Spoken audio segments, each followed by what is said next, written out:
Like 3 separate spots. Now we're ready. Okay. Hello, welcome to the August 10th meeting of the Heritage Preservation Commission. We are meeting in person at City Hall. We do not have any participants joining us remotely, with the exception of those viewing. So to participate in community comment, residents must attend our meeting in person. Residents also have the option of submitting a commission correspondence form online. Welcome to those watching the meeting remotely, and let's get started. Emily, could I please get a roll call? Yes, Commissioner Longquist. Here. Commissioner Cundy. Here. Commissioner Knudsen. Here. Commissioner Woodmeyer. Here. Commissioner Everson. Here. Commissioner Hassenstad. Here. And Chair Schilling. Here. Okay, could I please have a motion to approve the meeting agenda? So moved.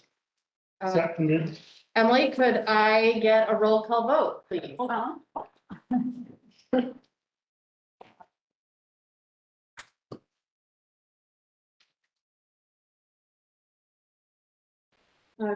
Commissioner Longquist. Aye. Commissioner Cundy. Aye. Commissioner Knudsen. Aye. Commissioner Woodmeyer. Aye. Commissioner Everson. Aye. Commissioner Hassenstad. Aye. Chair Schilling. Aye. Thank you, Emily. Next on our agenda is the approval of the July 13th meeting minutes. Do I have a motion to approve those meeting minutes as submitted? So moved. Do I have a second? Second. Emily, could I please get a roll call vote on the approval of the July 13th meeting minutes as submitted? Yes, Commissioner Longquist. Aye. Commissioner Cundy. Aye. Commissioner Knudsen. Aye. Commissioner Woodmeyer. Aye. Commissioner Everson. Aye. Commissioner Hassenstad. Aye. And Chair Schilling. Aye. Thank you. Next on our agenda is the community comment section. As I mentioned a few moments ago, community comment can only happen with community members here in person. We do not have any in person. Again, I'd like to reiterate, you can also participate in community comment by submitting a commission correspondence form online. That brings us to the reports and recommendations section of our agenda. First in this section is the COA of the Wooddale Avenue Bridge. And the recommendation here is that we vote to move that COA to next meeting's agenda. Yes. Do I have a motion to move that COA to next meeting's agenda? So moved. Do I have a second? Second. Emily, can we please get a roll call vote on that? Yes, Commissioner Longquist. Aye. Commissioner Cundy. Aye. Commissioner Knudsen. Aye. Commissioner Woodmeyer. Aye. Commissioner Everson. Aye. Commissioner Hassenstad. Aye. And Chair Schilling. Aye. Okay, next is the Heritage Resource Inventory Update. And Emily? Yes. Turn this over to you. Yep, Robert is not here tonight, but he provided information. He did kind of an inventory of the Morningside bungalow study. And because there's a lot of there's just lots of change in Morningside. So he did a look at permits that were pulled and some work that was done, and he identified properties that were either torn down or due to projects no longer are eligible for landmark designation. So he just provided some properties in a memo to you guys, letting you know which properties they were, and then in his opinion, they should be removed from that list. So he's asking that the Heritage Preservation Commission take a motion and do that tonight. Okay. Did everyone have the opportunity to review that list? Yeah, and I made one correction that I just passed on to Emily, that a 44th Street address should be a 45th Street address, and I double checked the original document, so she'll tell Robert, so unless others have more to add, I would be ready to move that we, accept and approve the corrected version. Okay. Do I have a second on that motion? Second. Emily, could we please get a roll call vote on that motion? Yes. Commissioner Longquist. Aye. Commissioner Cundy. Aye. Commissioner Knudsen. Aye. Commissioner Woodmeyer. Aye. Commissioner Everson. Aye. Commissioner Hassenstad. Aye. And Chair Schilling. Aye. Thank you. Okay, now is the point where we will discuss our 2022 draft work plan. Yes. I just put it into our template. Basically, it's what we talked about last meeting. I had, the last two items I just kept highlighted because I'm listening to the meeting again and I'm not quite sure what direction we want to go. So I was hoping we could talk about that tonight.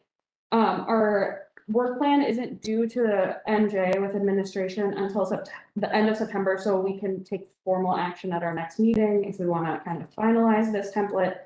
Maybe decide specific commissioners that might be interested in working on which items, and then, like I said, I bring back a final draft version at the next meeting. Okay. So on the last two items, what specifically is feeling?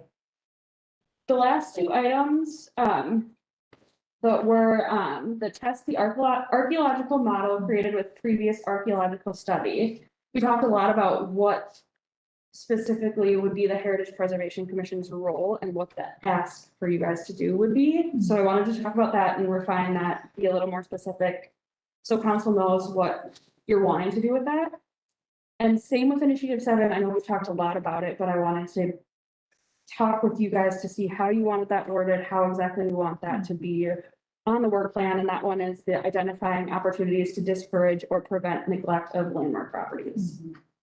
So if you want to add more information to that or change the wording, be more specific, however you want to do it. So I wanted to specifically talk about those two tonight, but like I said, go over the rest of them as well. Are you able to project them? I should, Yeah, that would be helpful. I think some of them are really straightforward.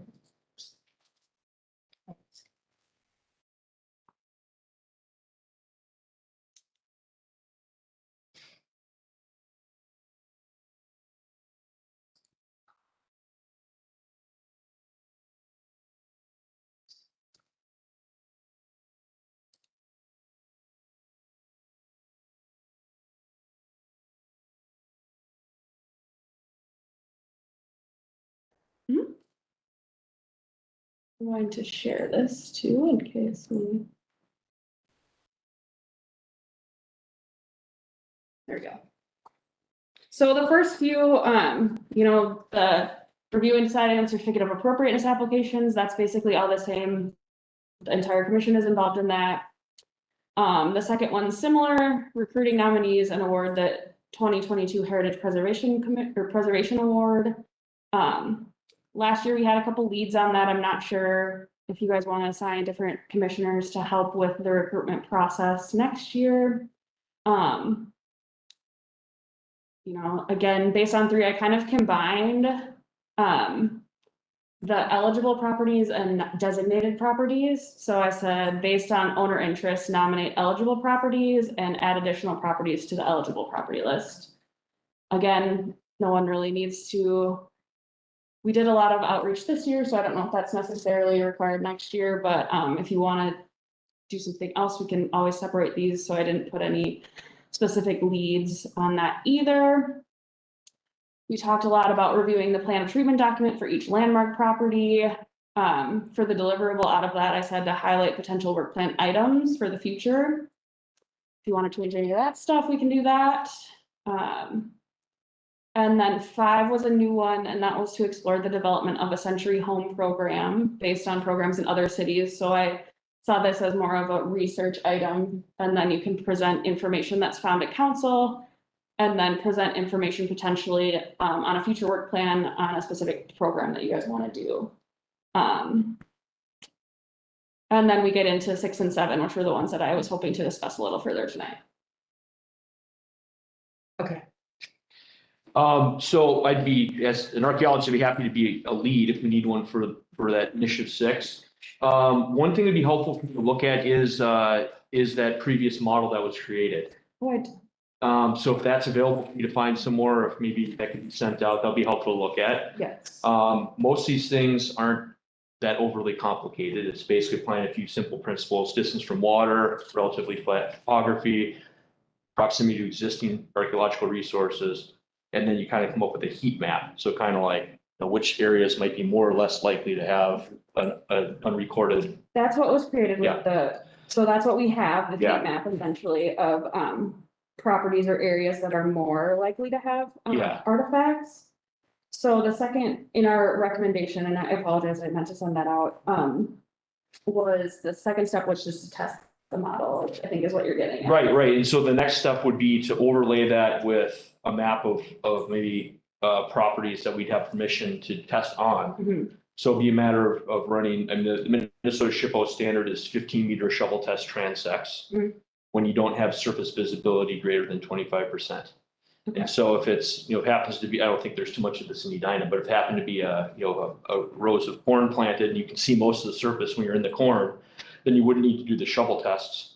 But if we're doing it to Minnesota SHPO standard, it would be shovel testing Mhm. if it's grass or some other type of, I mean, it'd have to be a permeable surface too. I don't think it would work to do shovel tests through a parking lot or that's right.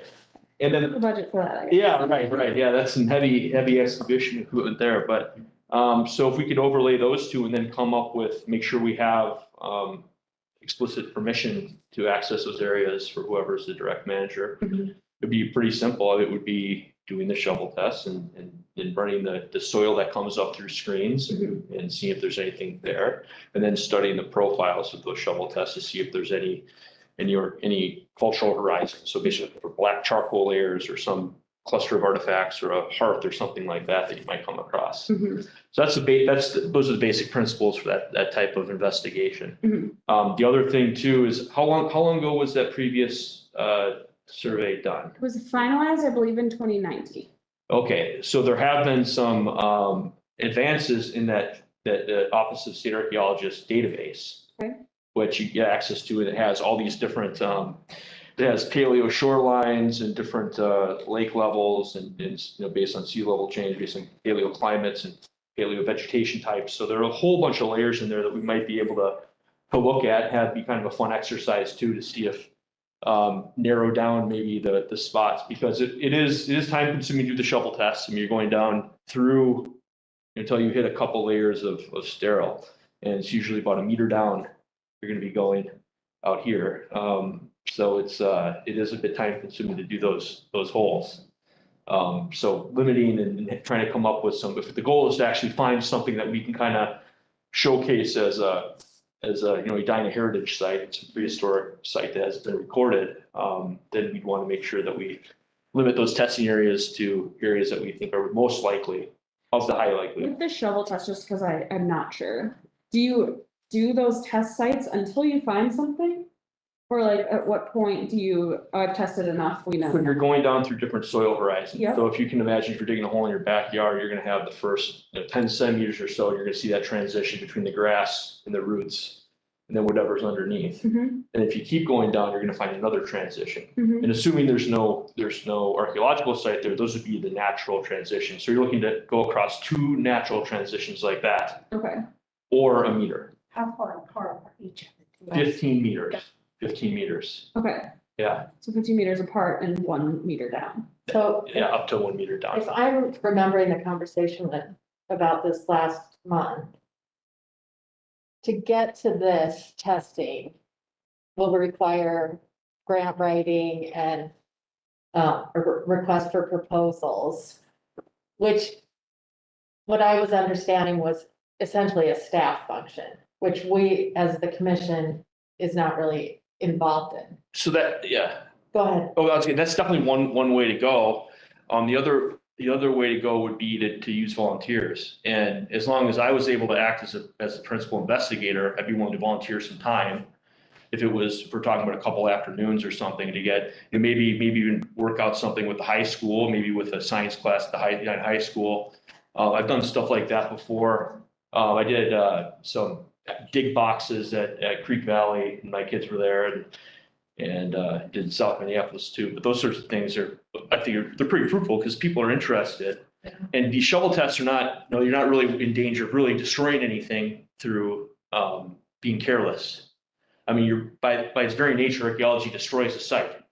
And with this type of thing, you're digging a hole down and you're destroying whatever culture layers there anyways, but then you're doing 100% recovery because you're putting everything through a screen.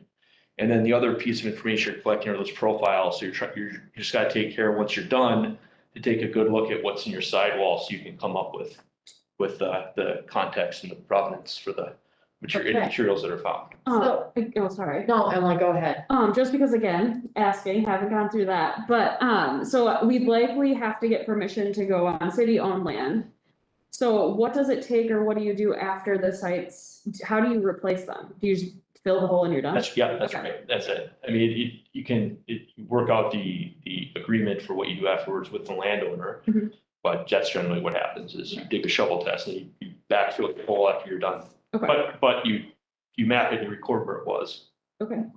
What are the effects of like finding something? So let's say you find something and then that could create a big economic circumstance for the landowner or the homeowner or the bridge owner or whatever. That's right. So the circumstance would be, the first thing is you actually find something, the materials themselves, you work out an arrangement with the landowner. So in this case, we're working with a land manager owned by the city of Edina. It would technically the objects could be curated and, you could have a little tiny box if anything came up in City Hall. But the result of finding something would be then the next step is delineating a site. So if you just find a single, say, piece of flake stone, that's called an isolate, and that doesn't really, I mean, you look around for more stuff, but you don't find anything else, that's just recorded as an isolate. And then no further protections or anything like that. But if you did find a real intact, say a hearth, and then you radiate shovel tests out from there, and you actually are able to delineate a site that may be, quarter acre in size, then you would fill out a site form and register it with the Office of the State Archaeologist, and it would receive a site number. And at that point, you'd make a judgment on, and this is getting kind of in the weeds a little bit, but you could make a recommendation for eligibility for listing on the National Register of Historic Places. And at that point, you look at, there's a certain criteria there for you have to go through, but that would be kind of the next step. But initially, if you were to find something and then it is indeed a site, you find enough there to warrant a site number, you'd submit the site form to OSA, they'd issue a site number, and that would be it. And then you'd put preliminary recommendations, or you'd say, potentially eligible, something like that. So one idea, as I'm listening to this, I'm sort of thinking, because it feels like we have two things that could be going on simultaneously.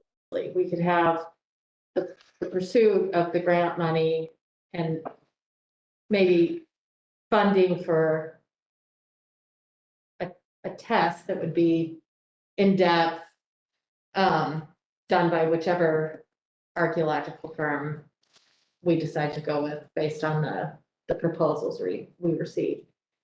And while that's happening in the background, we could have a public outreach that could be led by you with volunteer hours so that the community can understand in hands-on terms what we're pursuing here. And I mean, I think that sounds amazing. Yeah, I've experienced that type of programming too, so. Have you ever dealt with an archaeological dig before? Never. Like that. So it's pretty successful. Kids like to get their hands dirty. Adults are interested. Everyone's interested. Everyone can put on their Indiana Jones hat. Yeah, I mean, and play make believe a little bit. But I happen to have a lot of experience in administrating kid activities. yeah, there you go. So Yeah. So I mean, that's something that's very doable. Yeah. And we can talk about the vehicles to actually deliver that to the public, but. I mean, the equipment's pretty minimal. I mean, you'd need what you want is you'd want to have a GPS unit that could take a pretty accurate point reading for each of these shovel tests go down. Other than that, it's graph paper, clipboards, digital photos, iPhones, and a couple shovels, a couple trowels, and then some window screen, 1/4-inch screen, 1/8-inch screen. Some manual labors. Yeah, and some labor, yeah. I mean, I think if my gut reaction to this is that the problem we'll have is keeping it manageable. I think we're gonna get a lot of interest. There'd be a lot of, yeah, probably, and Yeah. I that's just, people are pretty interested in this type of thing, I know. But I think both the tracks you're talking about with the formal kind of grant writing track too that's a good idea, but probably it's better if there's actually something to further explore. Because I've done, Oh, I see what you you're saying. see, so there may not be something to excavate more So thoroughly. we could do step one Yeah, with that- this volunteer yeah. model. And that's how I do it in my business. So I've done thousands of shovel tests in every county, about every county in Minnesota.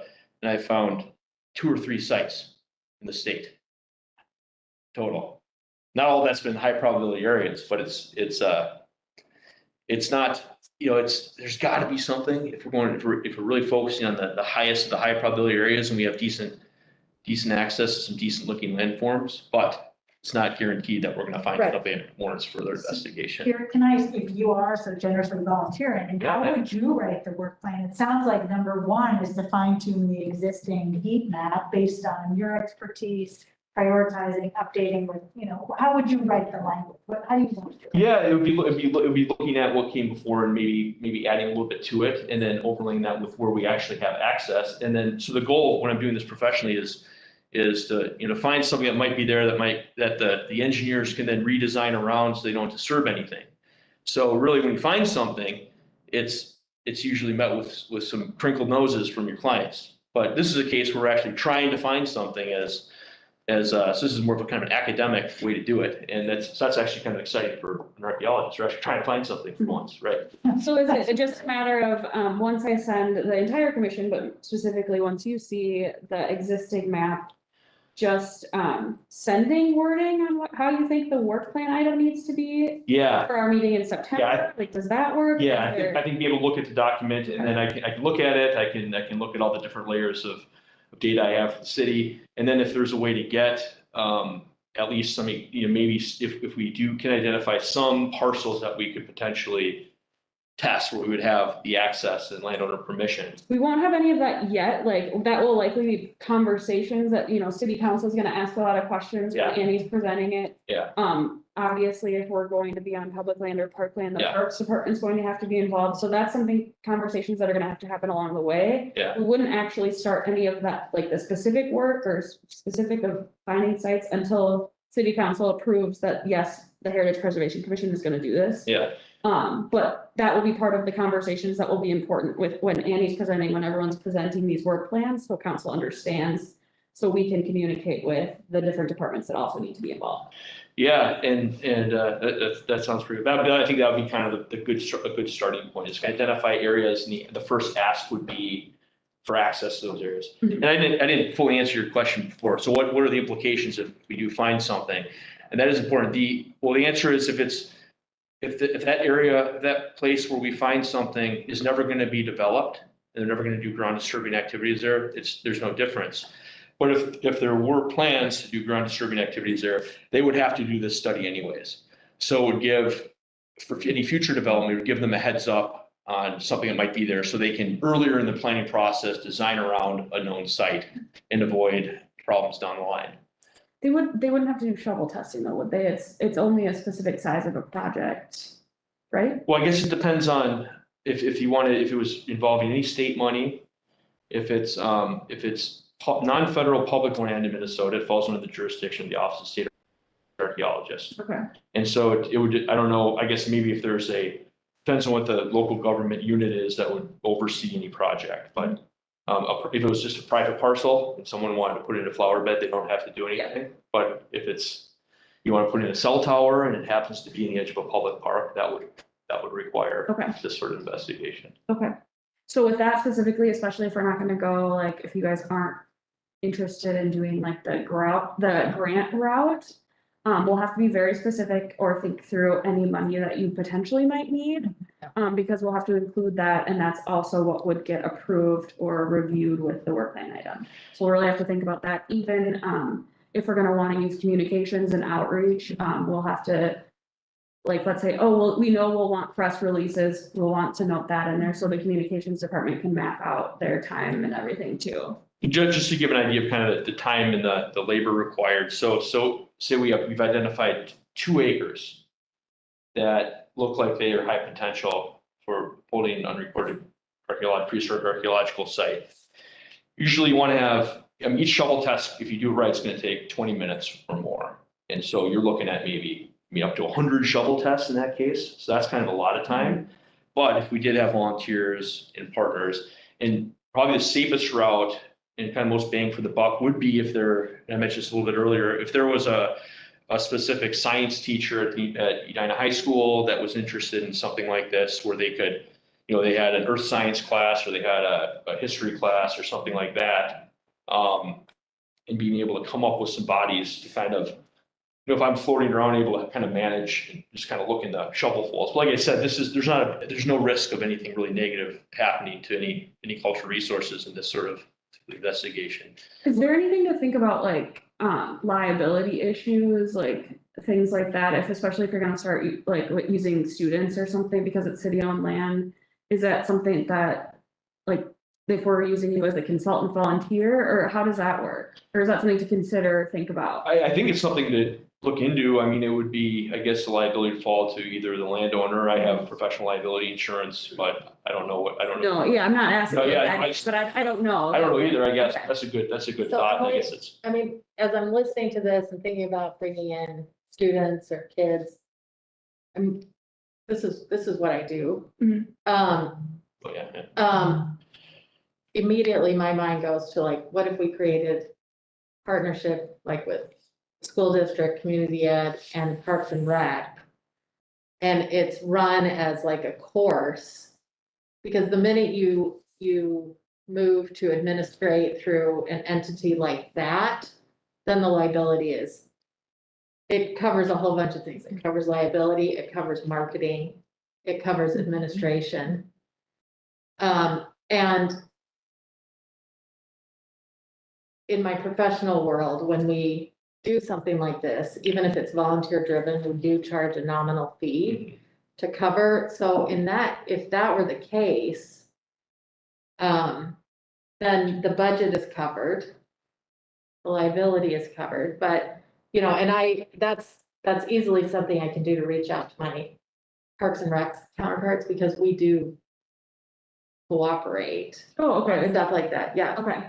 Yeah, and I would know who to reach out to. I mean, that's, in partnership, something like this, because it would be a partnership of a city entity, Parks and Rec, the school district, and suddenly it's a very appealing, interesting endeavor. Maybe for city council's appetite, that the priority lists delineate between private property, city property, and city parkland property, Mhm, knowing that the programming most likely lands on the latter category. mhm, mhm. I think they're probably gonna wanna know, and like Parks Department will wanna know specifically to what that looks like how many holes are they digging? How many, where, Sure. what parts of, once you see the map and everything too, we'll have to figure out. I think a lot of it, because of how the research that, our previous archaeologists did, I think a lot of the higher probability areas are parkland, just due to the fact that they're the most undisturbed Right, yeah, parcels, usually adjacent to water when Yeah. possible, yeah. So, we'll wanna think through, because I think city council might have a lot of questions about that, and so will the Parks Department before once we start Would conversation. it be worthwhile for me to explore the viability of partnering with the Parks and Rec? I think so. I think I'll talk with, or I'll talk with the, Parks Director as well to see Yeah. what. Lindsay, do you know if this was done for Arden Park with the big project that they did? It would have had to have been done for that huge project, right? Oh, that's right. I wasn't involved at all in that, so I don't know where the funding was for that or what the process Yeah, I was. can't imagine they want to do this type of survey because that was a huge. Yeah, I mean, they must have done everything, they must have done wetlands and Right. surveys, must have That's, I done. mean, if I was a prehistoric person, that's where I'd want to hang out. Right? Yeah, right, that's a good spot. So I think, so if I'm I hearing bet you're everyone right. right, I'm gonna email out the study to everyone, but then if you wanna email me wording, Yeah, that I can add into this, work plan document. yeah, And then, at our next meeting, we can present it to the entire commission and kind of fine tune it if needed and finalize it there. That works for you and everyone else? Yeah. And you need deliverables and budget. Yes, So- yeah, think about that stuff. Everyone can think about that, what we might need or ask. And what's the commission's goal here? Is it just community education on archaeology? Is this something what do you want to come out of this? Like, is it, just going to be a community outreach thing, or is it going to be something else? Do you want? Well, I think there's two deliverables. I think number one is we're taking the existing survey and we're testing it. Mhm. That's the first deliverable, a test. Mhm. Based on that original survey. Number two is outreach. Okay. So, and I think both are equally as important. Shirley, wasn't, community engagement outreach one of our like principal goals last year? or Yes. Yeah. ongoing goals? Mhm. Ongoing, yeah, ongoing Working goals. with parks and kids and high schools and communities. And you drive by one of these things, you see a bunch of people out, like the one on 101, and why is that Yeah. they used to always stop me from getting to the original pancake house, I'd be so mad. I'm so proud.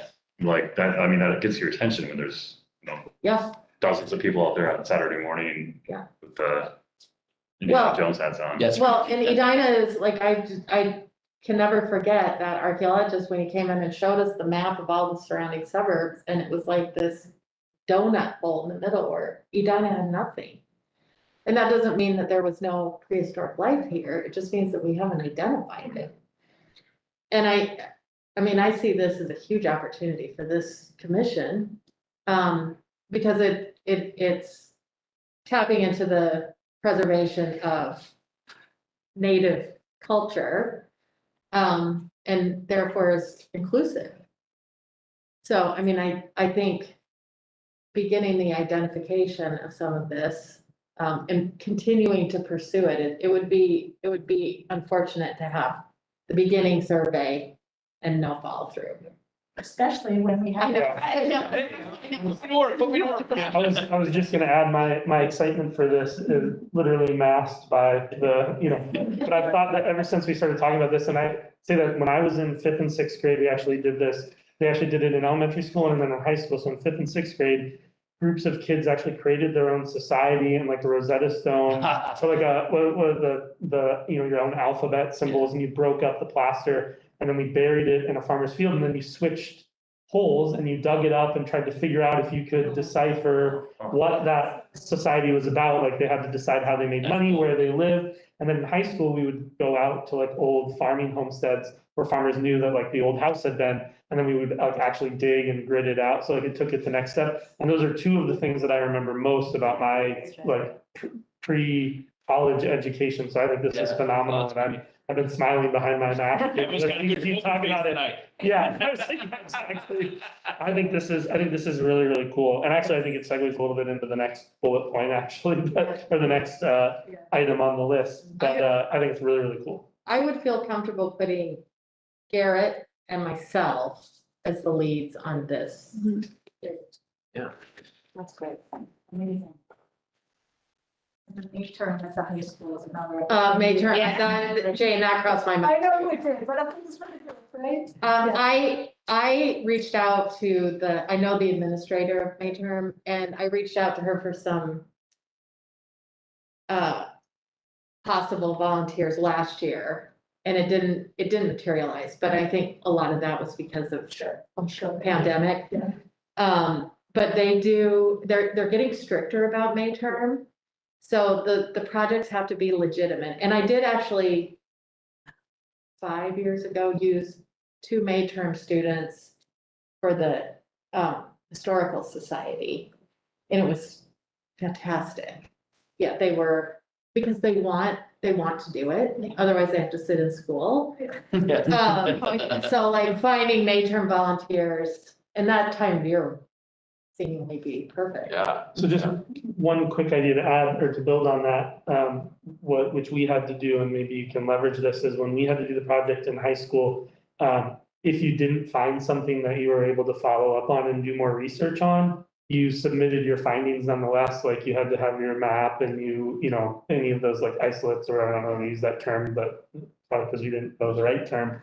Then we had to research and just find a story about a site that someone happened upon and like give a little like book report on, well, we didn't find anything, but in Montana 5 years ago, they were doing this and they found X, Y, or Z, and it turned into this thing. And so that could be a way to like, I could see people saying, well, because some people's reaction will be, well, you're not going to find anything. And it sounds like there's a high probability for a lot of these holes and a lot of the people, you won't. But to the extent we tie it in with the educational thing, you can add this layer of, either way, there's gonna be some research done, even if it's not about this specific site. You could even queue up and just assign groups like, because you probably know where the like coolest finds in Minnesota Yeah, are in the yeah, region. yeah. You just assign them out and make them go research it, and then they present that to their class, and it fulfills the cycle, even if it's not about the hole that they Yeah, dug, right? yeah, it makes sense. So Yeah. that's what we had to do anyway. Yeah. That's great. Where did you go to school? Yeah. In Eastern Washington for high school and, Eastern Washington State, yeah, like on the like blue. Kennewick, So, further east than that, right on the Washington, Idaho border. like Tri-Cities? Lewiston Clarkston, named after Lewis and Clark. Yeah. Annie, who are your contacts with the Parks and Rec department? Just so I know. There's Amanda? AJ, what? Amanda? Yes, Okay, and Nicole Gorman, yes. because she's now, I mean, that's more adult world. Okay. Yeah. Yep.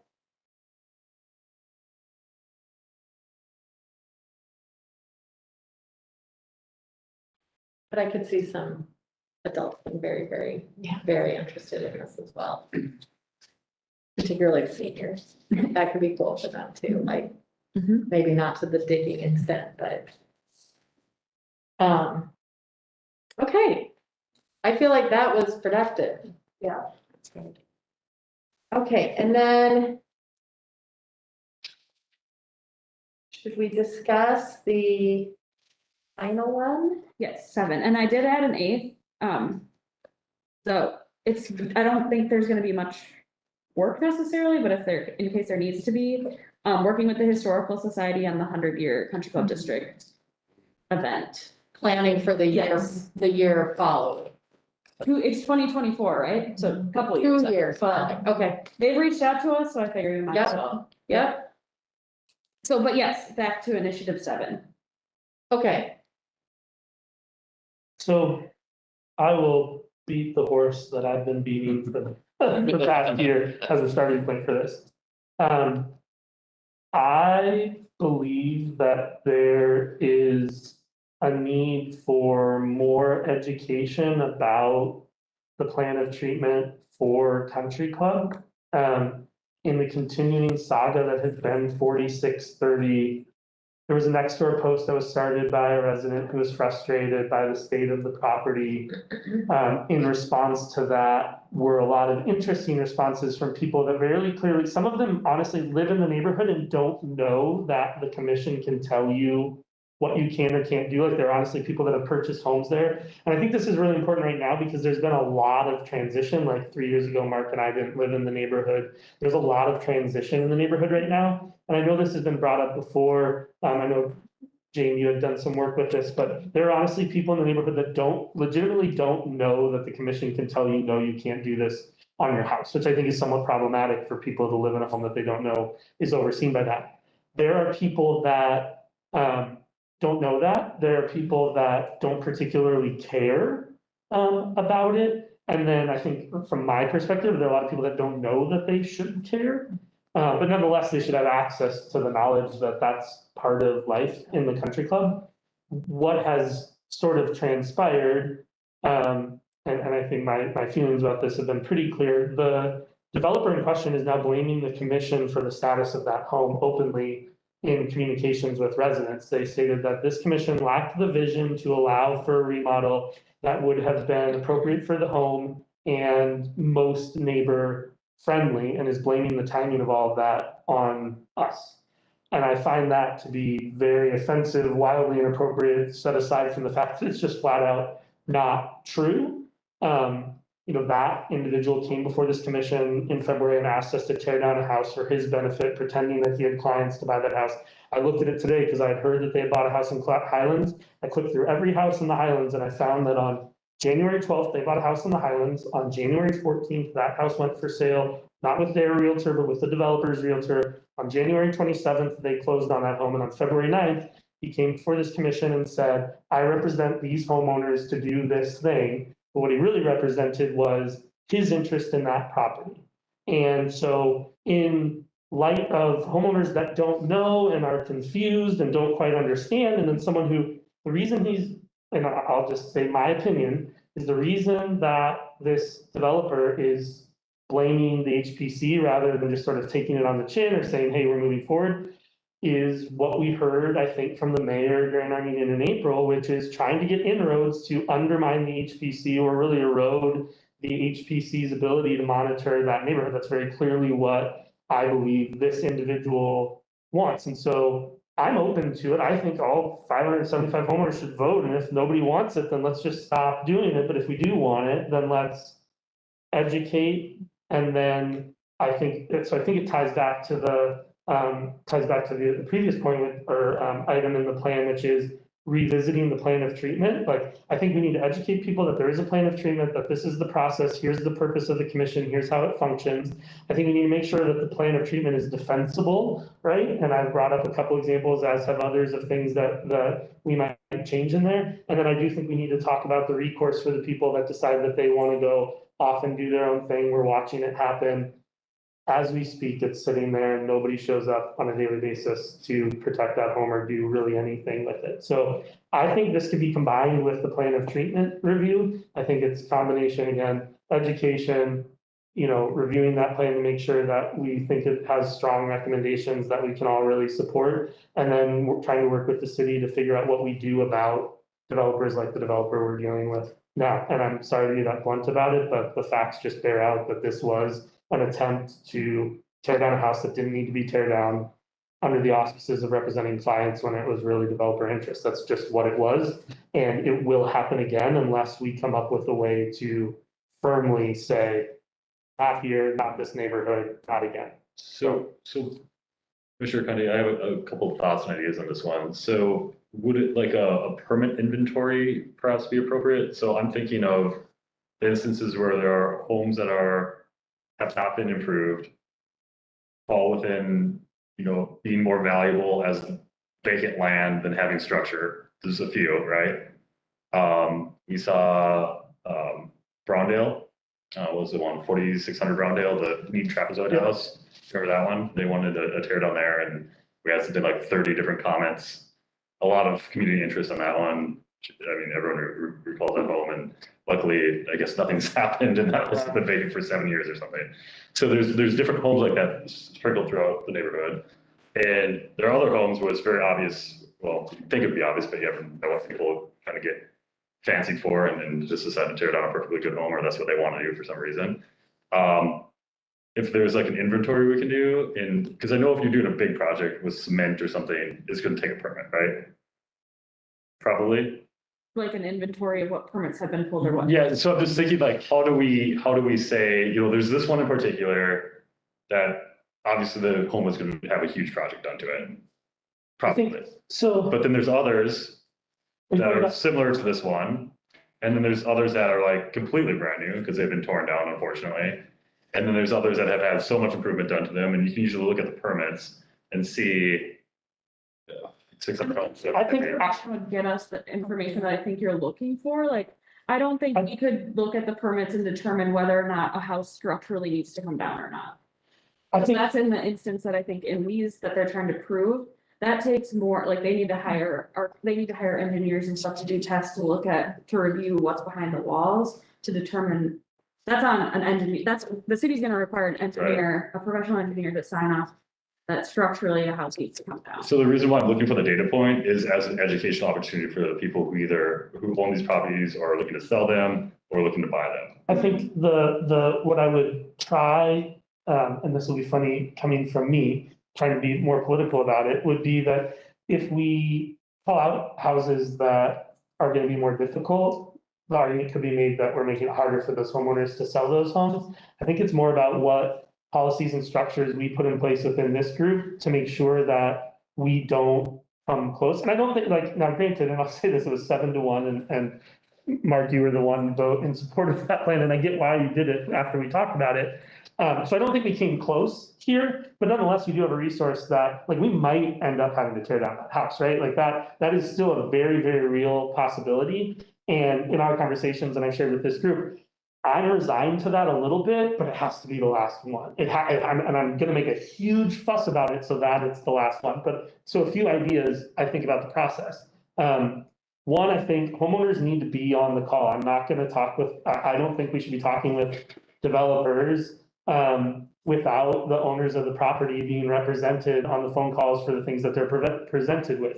I think it probably struck a lot of us that they weren't on that call while the house was for sale by the developer's realtor. So I think the owner should be on the call. I think in addition to reminding people that there's the 10-day like wait period, I know there's sort of a script that we follow there that remind people that they need a demo permit, right? Like just in the language, right? To say that you need a demo permit before you can start doing demolition, because we issued that COA and demos started on the house without a permit being pulled. I think we should make sure that the city isn't issuing demo permits on historic homes until there is an approved building plan.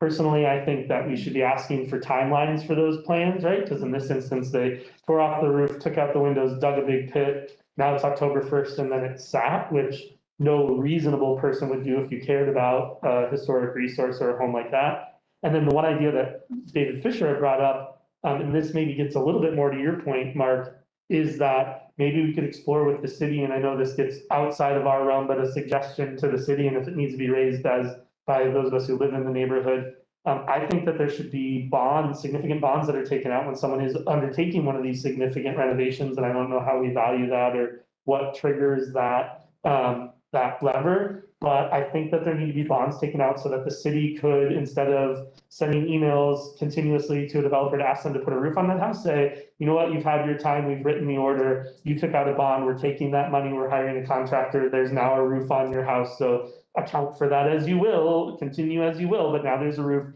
the hole's dug in, and the windows are actually like protected or whatever the case might be. So to me, it's more about what are those checks and balances that we put in there, and I think those ideas, and I'm open to more, would go a long way, because if we had had some of that in place, I think just the message will scare off some of the people that would otherwise start to play games with it. And the last thing I'll say, and again, I know I've brought this up several times, but I was thinking about it more, and I was able to sort of put kind of the why people should care about it. And I've been commenting on this post about, why people should care about this in the neighborhood. So I'll use this example. I renovated my basement, but I decided not to dig it out because WB told me it was going to cost $50,000 to hand dig out my basement and carry the buckets of soil up so that I get a deep ceiling. So I refinished my walls and put in cabinetry, but I have like a 7-foot 2-inch ceiling. My neighbor across the street spent $100,000 with WB hand digging out her basement so that she had a deep basement. Now you have a property with a developer who gets it torn down in whatever way is necessary. And for $3,000, you can have a guy with a backhoe out there and dig 12-foot ceilings. Well, I spent $0 and I have my house as it is. My neighbor spent $100,000. That developer now, as an incremental price of their sales price, can say, well, I spent $3,000, but I'm going to sell it for $53,000 or $50,000, right? So they made $47,000 on their basement renovation. Well, my neighbor across the street just lost $50,000 because she paid $100,000 for something that the developer just set a price point of $50,000 for. But now pretend or imagine that 30 other people or 50 other people in the neighborhood also paid that $100,000. One developer makes $50,000 and 50 homeowners lose a collective $2.5 million in home value because one person reset the market because they didn't follow the rules, right? I'm happy that there's someone who's trying to renovate that home. It needs to be done. The rules need to be the same for everybody. And if this commission doesn't want to have the country club be under our guise, I don't think that's the case, or the city council doesn't, they just need to tell everybody, because people are spending a lot of money to do things the right way, and all it takes is one person to do it the wrong way, and all of those people lose what they invested in, and that's what's not okay, and it's why I will continue to beat the ever-loving CRAP out of this board, because I'm one of those people who is making those financial decisions in the neighborhood the right way, and I'm not gonna lose value to someone who's breaking the rules. And so that's why I'm really passionate about this, more than happy to attach my name to it. But we need education, we need to make sure that the plan of treatment is defensible, and then we do need to talk about ways that we just don't let it happen, because this wasn't a mistake. They tried to do this specific. I think this is a unique set of circumstances though, like to replicate this, the builder would need to have a client willing to pay a lot of money for design, start, get a permit. I mean, they got the previous owners had everything lined up. They intended to do the project, and then halfway through they pulled out. So then the builder's left with a mess. Now, what the builder has subsequently done since then, not on board with, and I think is wrong and disingenuous. But they'd have to find another set of clients willing to purchase a home, go, spend 30, 40, $50,000 on design, do the permitting, spend all that time on it, and then have them say, hey, go somewhere else. We're gonna tear this down and resell it to somebody else.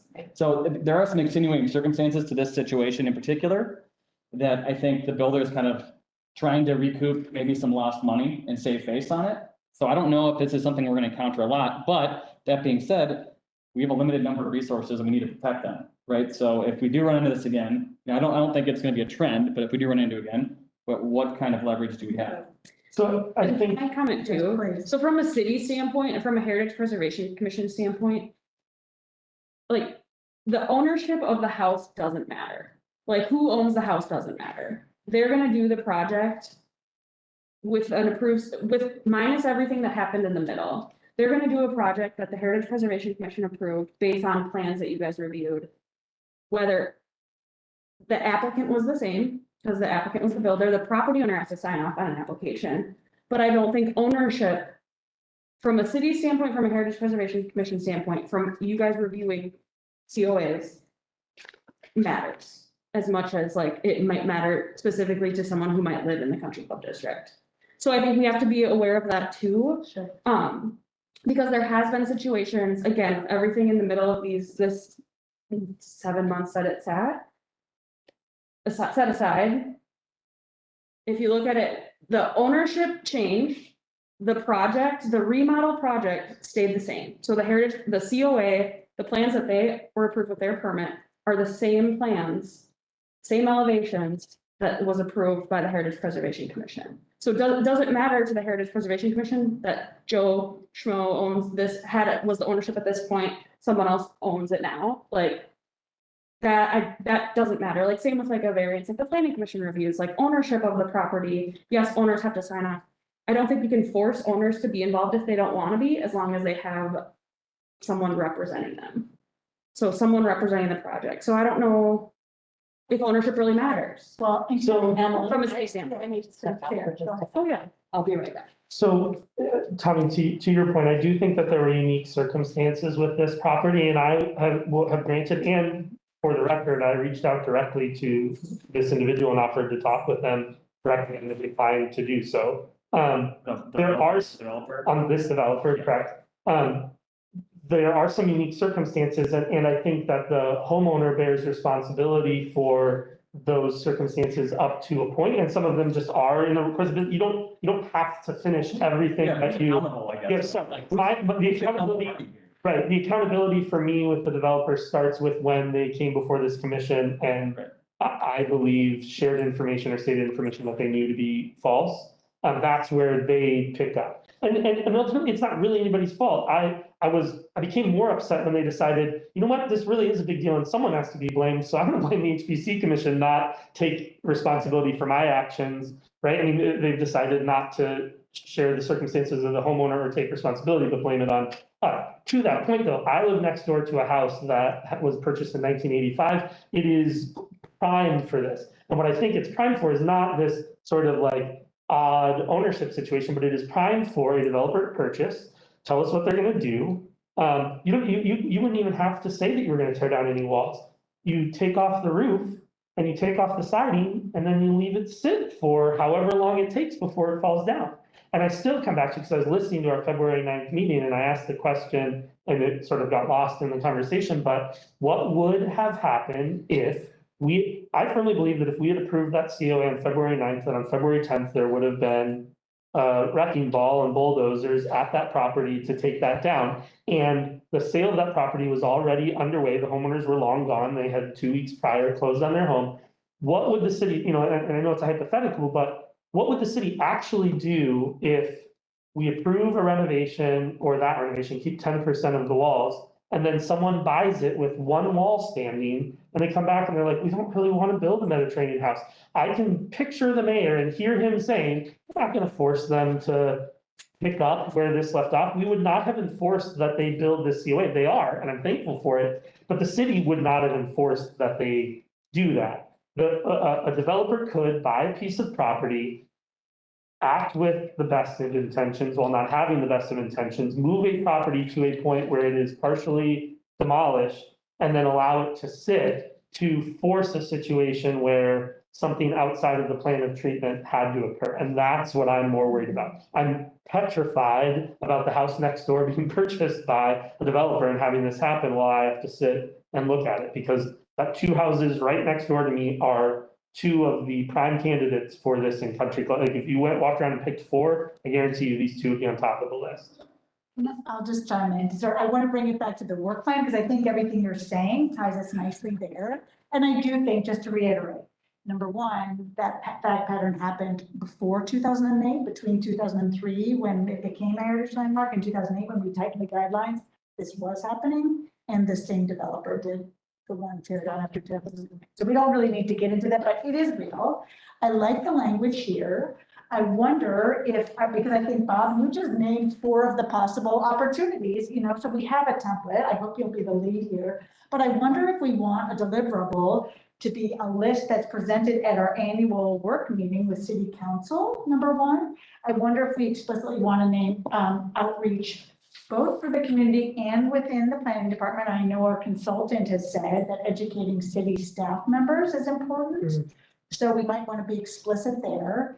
And then we might want to have something just on permitting, also explicit in the language on permitting and payment opportunities, because I do think the framing is excellent. Everyone wants to avoid that. We don't want to make it more onerous than it needs to be, but let's just add some fine tuning and brainstorming around deliverables. Does that feel like the right? Commissioner Lundquist, I would add to that I think it's a really good opportunity to use the magazine, right? Okay. They're always looking for material. They are constantly harassing me. Yeah. And if we had an inroads to the magazine that is hand delivered to every resident's mailbox, there could be an article or a standing page about all the things going on in the neighborhood.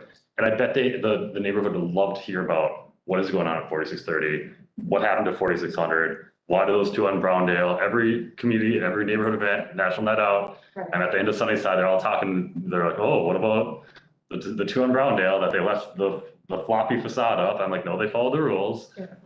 They did, it would just be really interesting to use that as an avenue to outreach to the community and to be free. They love the content. They want more content all the time.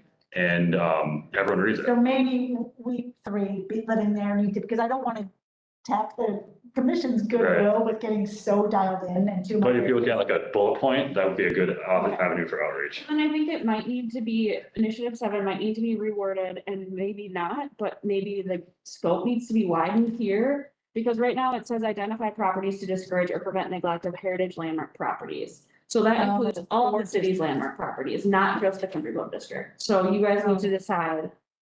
So I think it should include all. I mean, I So then that needs to be included in the scope, in the deliverables, everything. It's not Fine. just. yeah, I think that's fine. Really Because fair. we will It be should be all. reviewing them, so, and I would argue we keep it separate, those two things. The plan But- of treatment versus the, Yeah. yeah, okay. I would say keep them separate, but that's right, but should we also say properties and districts, Yes. to be clear, because. Is this something that we need to, partner with planning or inspections, or how does? Well, I guess it all depends on what, I think one of the progress points or one of our deliverables could be just identifying where our commission intersects with building and planning. What are the intersection points? To me, I think timing is a huge part of this, and, if we're able to work with one of the commissions and setting a timetable for, if it's a historic property and they've, we approved a COA on it, then maybe there's a shorter timeline, a shorter gap in between when the demo permit is issued and when they actually have to start construction. There's a different limitation than there would be on a normal home. And then that would prevent them from letting it sit for so long.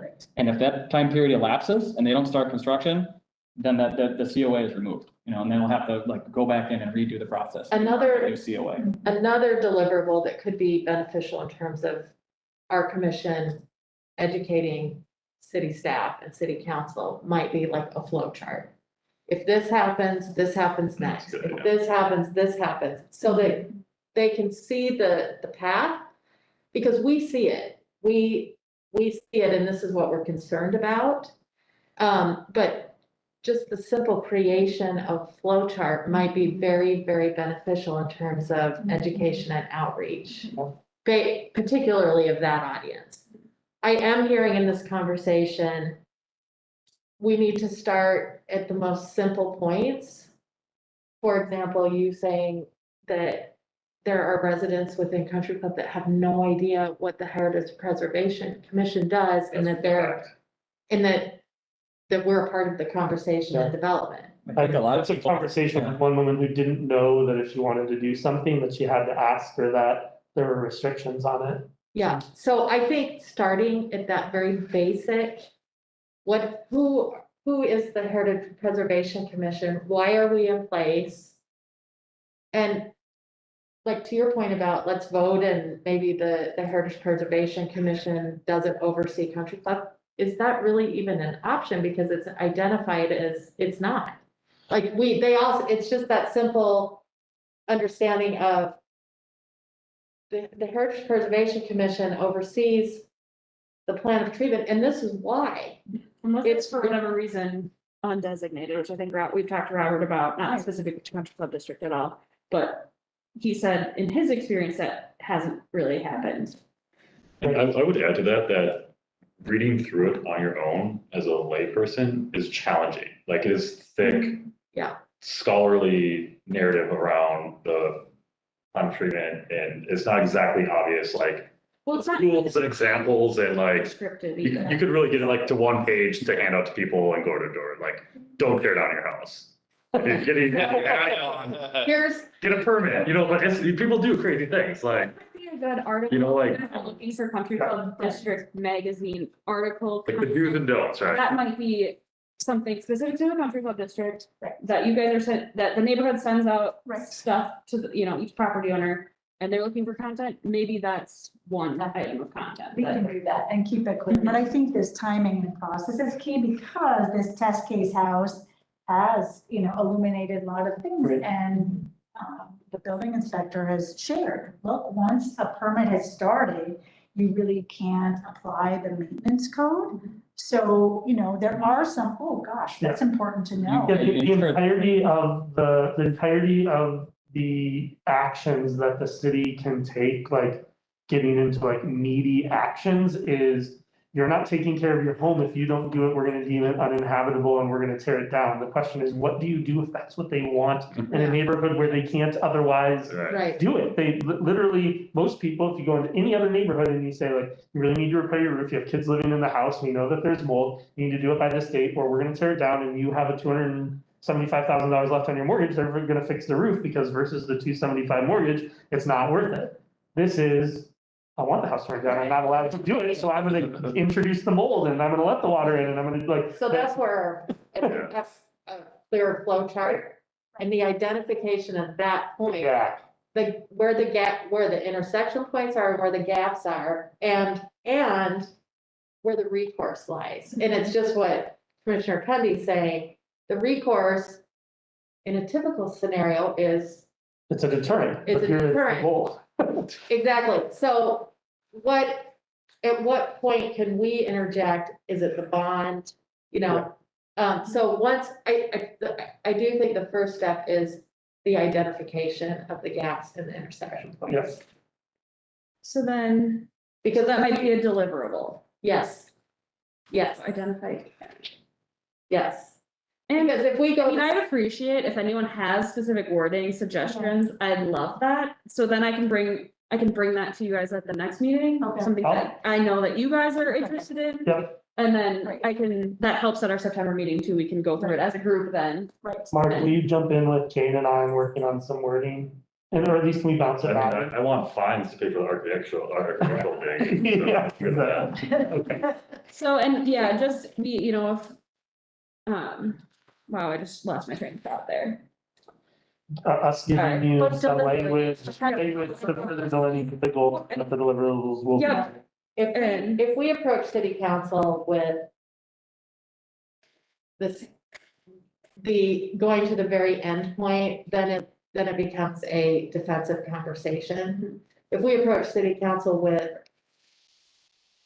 this is what these are our deliverables, we see that we need to figure out where the intersection points are, these are, we're gonna create a visual flow chart, so that we can identify where the gaps are and how we can all work together to. Right, and that, Yes, because I mean, definitely my last presentation to city council, we were on the defense within this subject.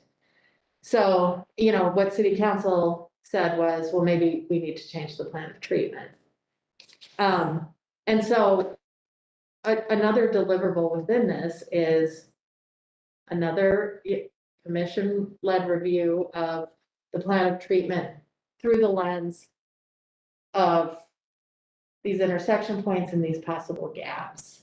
Can I ask a question that maybe Garrett or Emily know if Robert were here, but if we were to remove the overarching guidance is to follow the Department of Interior Secretary standards, that is step one, is you prefer rehabilitation. If we were to change the zoning overlay, which is a whole thing, right, we wouldn't, but take that language away, could we even get SHPO funding? Can you even do that? Or if you're going to be a historic district, you have to follow rehabilitation as a first, correct? I think, Am I yeah, right? yeah. Yeah, Okay, so our step one education is this particular developer is trying to spin it, that replication is just fine. Right. So, but it isn't. If you're going to be a historic different, am I correct there? Yeah, I mean, in order for the Secretary of Interior standards to come into play, there'd have to be some sort of federal nexus. Yeah.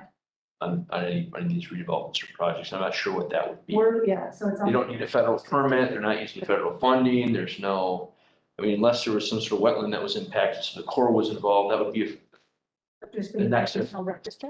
That's enough of the nexus. no, that's not enough for this. It might be a little different too, because it's a district and the homes aren't individually designated. I don't know if that I don't know. matters. So maybe we dive into. Yeah, Robert might be able to. There are different types of listing, so if it was federally listed, if that's what we're talking about, then maybe that, It is. yeah, okay, well then, that might be Anyway, different. so we can, but that's part of the education, right? Yes. With the council. Yes. But I think at least we did hear clearly from the council, and this is the starting point. Everybody wants to avoid Yes. demolition by neglect, and there's no appetite right now for passing a demolition by neglect ordinance. Right. Knowing that, let's work to avoid it. And I think this is a good start. We can send you some bullet points Right. under. So is the idea for, as far as like a deliverable go, is it identifying what the potential like solutions are?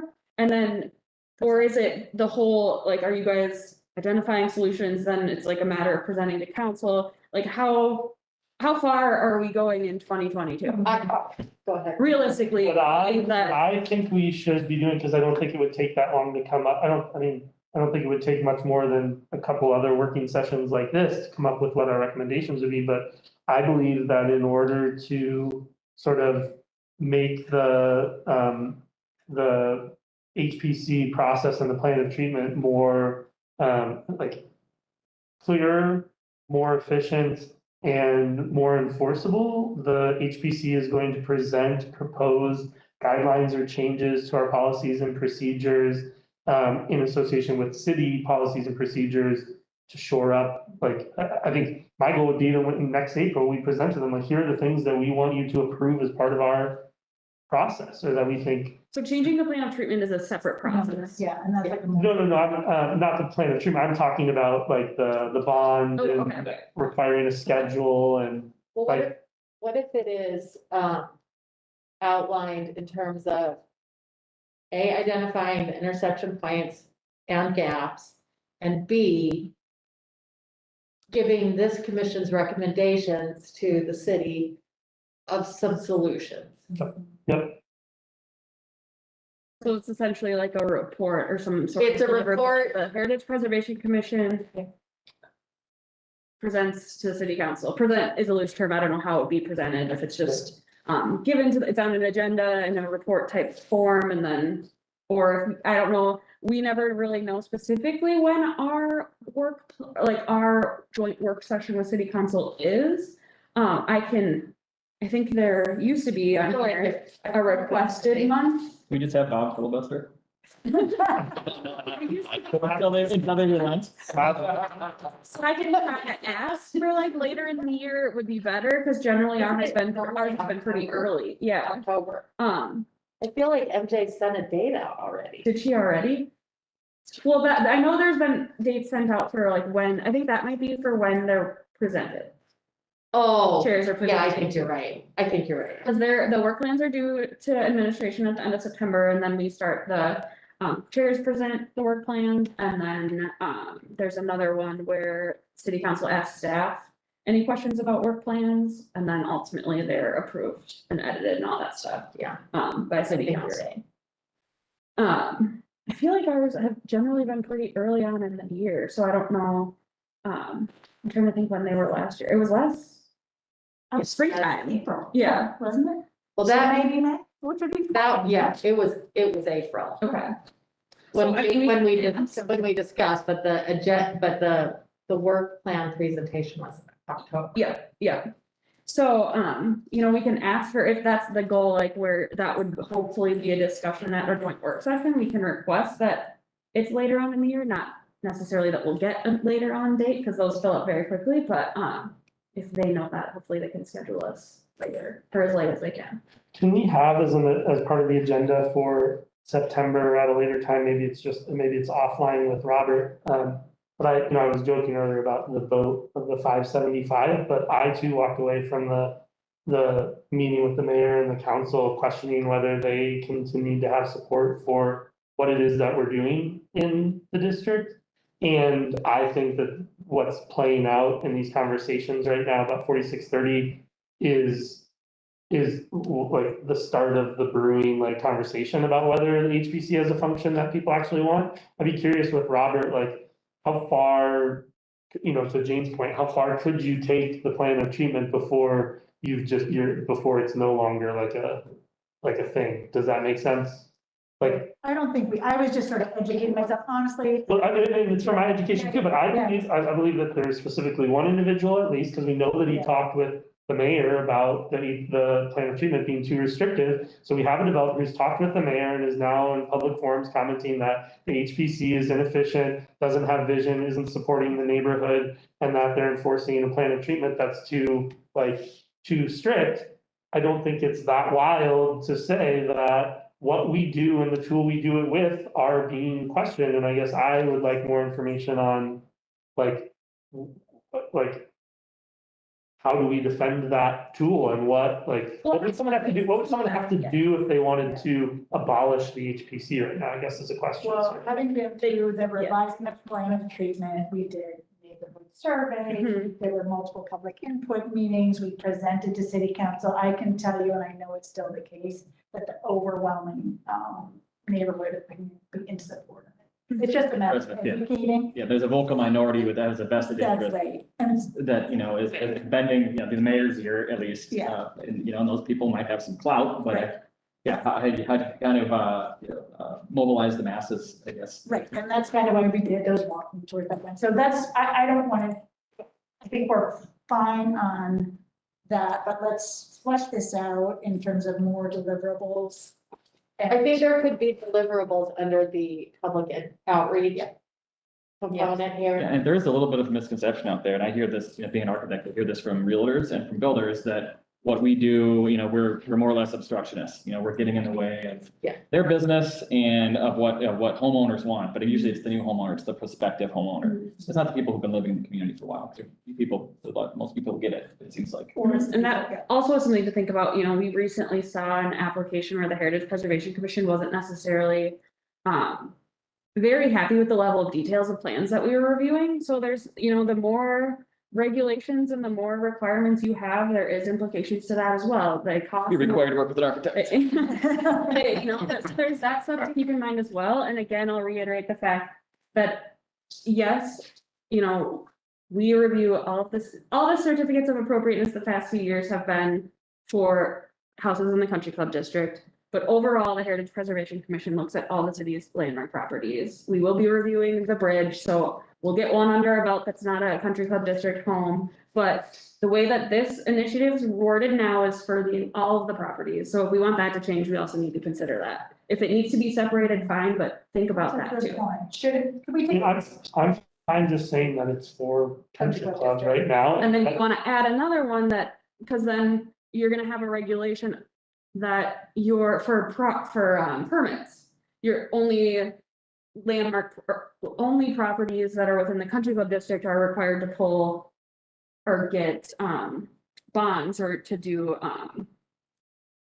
to get, like, to have an escrow payment that's submitted, like how, Is there some kind of, yeah, refundable item here where they have to put a deposit down in order to get a permit for storage property? The And building it'll get department- refunded at the end if they Mhm. follow what they're supposed to do. the building department now does that for new homes. The first issue that I'm thinking of is kind of what Bob brought up, at what triggers it in the country club district, because in the building department, it's a new home that triggers this whole separate new home construction process that includes payments and bonds and things that are required to submit with your permit. In the country club district, we don't have tear downs generally, unless they're approved by the Heritage Preservation Commission, but what types of projects require that? Is it just Associated with the permitting process? is it a what? There's a dollar amount associated with the. There is, It's like, that's like up north, they use that to like do your tax violation. Somebody's like, oh, I'm gonna do a 5-bedroom addition. It's gonna cost me $1,700. I can tell you, I just put a splash through that field, but I think it comes back to what they like, and again, we saw perfectly what you do. If you are excavating against the foundation, if you are taking off the roof, or if you're removing windows or siding, boom. Because it doesn't, you can do whatever you want on the inside. If there's a sound roof and walls around it and the foundation's intact, then it's on you to dink around in there for all you want to do. If that's all they were doing at that house, nobody would care. But if you are moving dirt, taking off the roof or removing the protective siding, then that's the automatic trigger. If it's exterior, I think that's the Does criteria. that trigger it if you're just residing your house? Right now, the Heritage Preservation Commission isn't, if you're gonna redo stucco, we're not doing that at all, anything to do with that. Nor do we- So No, so but then that, we have to think about that, like it's, But we don't even see a COA for that. So if you're coming forward for a COA that includes those things, but my point is, if someone's doing that and this happens, what happens then? It's still exposed, then we still don't have, then it's an issue that we still have, but it's not solved by the, Yeah. I don't know. I think that Yeah. comes back We're in. getting way into the woods with this, I think we should, but So, ideas. so to your earlier point, though, if we moved I brought up education in the context of the, giving the city teeth or whatever, right, or the revisions to the process. What if we move education under the bullet point or the initiative about reviewing the plan of treatment? And then we make this bullet, because that's really the only thing that's specific to country club. If we say that that there needs to be timelines, bonds, like those are the proposals for historic properties, that could apply to everything, whether it's country club or a historic building elsewhere. It's the plan of treatment that we put the educational bullet points under in terms of our plan. Keeping education here because I feel like it's such a huge piece of preventing the problems.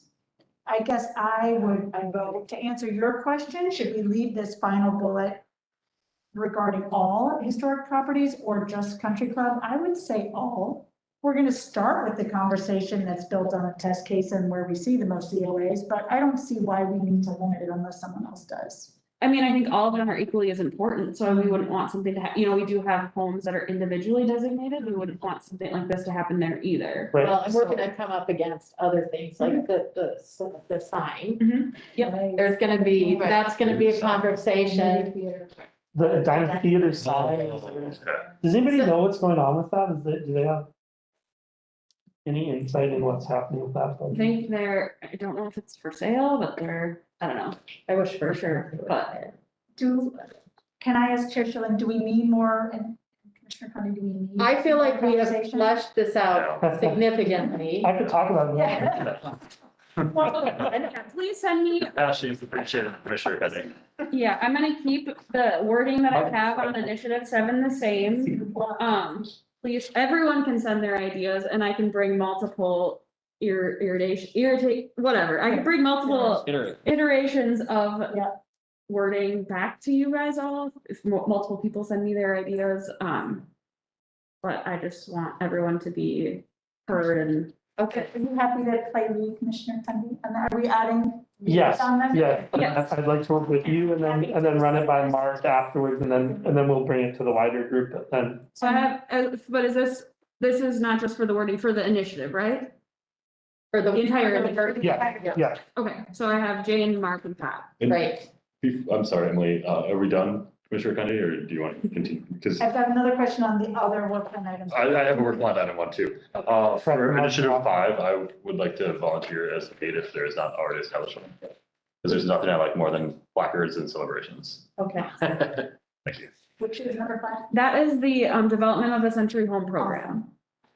So as far as, let's go on to that. I don't need one for initiative 1. Initiative 2 is the recruiting of nominees and being involved in the Heritage Preservation Award. We don't have any for that currently. 3, we don't, Recruiting of nominees, that's identifying yep, like, sites, locations, buildings. yep, structures. yep, if you have ideas or just talking with people, approaching people, kind of strumming up interest with that. Initiative 3, I don't need one that's, well, I don't believe need one based on owner interest, the nomination of eligible properties and adding properties to the eligible list. 4 is all commission that's reviewing the plans of treatment for each landmark property and identifying future items. And then 6 and 7, we got volunteers tonight, and 8, I believe is, which is the, is an all commission thing too. That is the event, the future event. If no one steps forward for preservation award recruitment, I'm happy to lead or co-chair. Okay. Easy. And we can again, finalize that once we have a final draft of our work plan, but I think that's, I'll get those in. yep, and then we can continue to think. Commissioners, think about the ones that are still left blank, if that's something to be willing and able to jump in on, that would be great. So I'll email out the archaeological project report to everyone. I'm also going to email out the work plan draft that you guys can all use or look at again, even though you've seen it on, I'll email out the Word document that we That's use. helpful. So, Okay. Great. I feel very good about both of those conversations. I think we made good progress. Anything else before we move on to the next section? Okay. Next section is chair and member comments. Does anyone have any comments? Any commissioners? Just not to continue on this theme, but I think just sort of ask Emily, to what extent, if there is public discussion, in this case, and there's misinformation, should we work with you? How do we, no one likes to get dragged into online social media stuff, and yeah, it is. Speak for yourself. so the city is not involved, like, we don't post on Nextdoor, we don't respond to Nextdoor. I'm not involved in that at all, so I don't even see it, honestly. I encourage, if there's questions or specifics, please have people call me. I'm happy to talk to people. I can give you guys Okay. whatever it takes, just, I mean, encourage people to call me. But like I said, it's not like the city doesn't post on Nextdoor in response or defend, or we'd be busy So if with we that all the have time. questions and we have concerns that Mhm. things are being misrepresented, and we're not sure Yeah, and what if to there's, do, go to you or. Question, yep, you can send them to me, you can send information to me, you can ask me questions and I can respond to those things. If the Heritage Preservation Commission wants to be vocal on social media, there's a social media policy in our commission workbook. MJ's happy to answer questions if you have specifics on what, or if you have questions on what you should say, shouldn't say as a commission member, or what can I say as myself, as a community member versus a commission member, she's happy to talk with people about that too. She's the expert with that. I can put you in touch with her. You guys have all of her contact information, but you can refer to the handbook as well of the social media policy and all that. But please have people reach out to me. I talk to people, but I know they don't always want to talk back to me. I don't know. Okay. Any other comments or questions? You guys ever looked at Braemar Ice Arena getting designated or recognized? That has been on the list. There's been, It's been on the list for the Heritage Preservation. okay, Award. 65, that just That's popped in my head. building Yeah. 65. Yep. 65, yeah. That, when I came on the commission initially, I remember the commission talking about Braemar kind of being the backup, we didn't get. Yeah, city building. Yeah, Oh, but, I mean, I think it's valid. Well, and especially, I mean, the storied tradition of the hockey program here, it's, and Braemar Ice Arena is iconic throughout the state. So are you, like, for a landmark property, or are you thinking? Either way, yeah, recognizing it in some fashion. I don't know if it's been considered. Robert would definitely be able to answer that. I know he'll be back in September. I can also, I don't know if it's even, I don't have our eligible list memorized, but I don't think it's on it yet. But yeah, if I don't, remind me in September when Robert's there, shoot me an email and I can get his response to that. Okay. Any other questions or comments? I just wanted to let everyone know that, I am offering our historic walking tour in person. Oh, yeah. I put it, registration's going through Community Ed because conveniently I can do that. But the date, I just want to let this group know. And Emily, if the city wants to do something similar, that's something I can easily do as well. September 22nd. From 1 to 2:30. There's a conference. Is there a fee for community ed that's? I think I think I put a $5 fee. Okay. To cover administration costs for that. Also, when there's a fee, people submit. Yeah. Okay. But yeah, Is there a write-up or a link that could be shared? I can share that it will be in the upcoming fall catalog, and that catalog isn't published yet. Registration starts next week, actually. So as soon as registration opens, Starts? I will have a live link, and I will share that to Emily. If you would then, because then we could, it might be a nice. Well, and maybe, like I said, we can organize it to Parks and Rec as well. 90 minutes, enough. They're showing? 90 minutes is enough.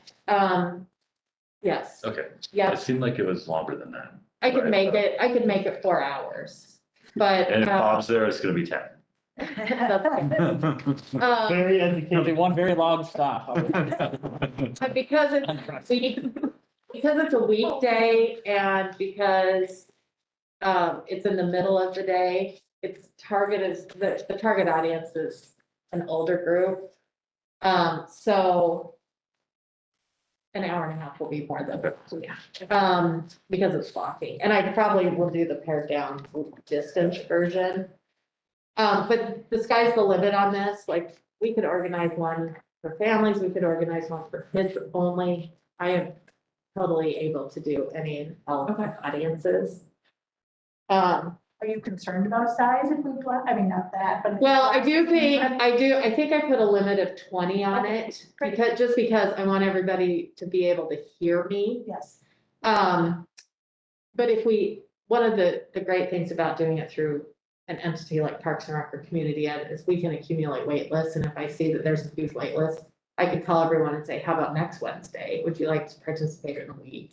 And then they can, so. So have you talked with, it's not Amanda, Nicole? No, Okay. I haven't yet, but I definitely could. Okay. I mean, I guess that's up to you. No, I should. Okay. I will call her. Okay. She and I have several programs already in place that are like crossover partnerships. Okay. So this would be a good one too. Okay. I'll call her. Okay. And I can, yeah, actually, I'll call her and I'll just get one in, I'll get a date set with her. Okay. So then we've got one from each group. Okay. Sure, Sean, can you invite the mayor? Yes, I can. Yes, I can. Well, before COVID, when I was preparing this walking tour, one of the tours was gonna be the walk with the mayor. So that's something we could do separately. do, I mean, we could set that up too. Like, I know I don't know if he's doing that still.